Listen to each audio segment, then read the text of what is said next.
you've 400 guys have gone through and you've had them prosecuted.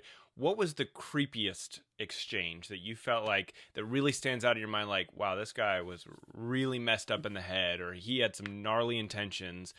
There's got to be at least one person that stands out.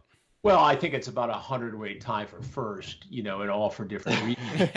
And I don't mean to cop out because, you could easily pick one, but, was any one less dangerous to the other? I mean, obviously, there was a guy in Fairfield, Connecticut who had in his vehicle rope, tape, a video camera, and a gun in the console. I mean, that's scary. He was going to take a 13-year-old girl for a driving lesson in a parking lot.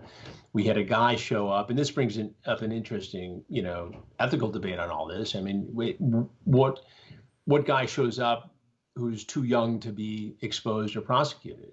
Is that an 18-year-old coming for a 14-year-old? Is that okay because it's only 4 years? Is it any less dangerous than a 28-year-old coming for a 14-year-old? And we had this happen a few weeks ago where a guy came in who was 18 and he was there for a 13, 14-year-old.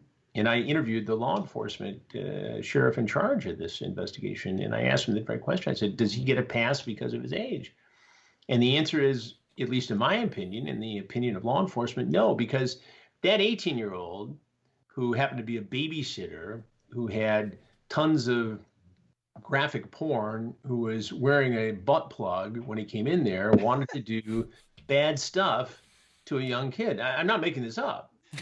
This is how it went down. And so if you weigh the danger, he's just as dangerous as a 28, 38, 48, 58, 68, 70-year-old guy walking in. So yeah, he makes the movie. Yeah, absolutely, in my opinion.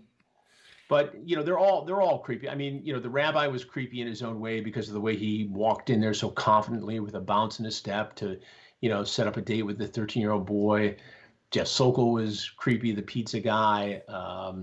There was a guy in Riverside County, California, who was, it was his third time he'd been arrested and had lived and abused some stepkids and had done time, and really just a bad, creepy guy. And he wasn't going to stop until he was caught. The teachers are always, upsetting, and so many, what they want to do with these kids. It's outrageous.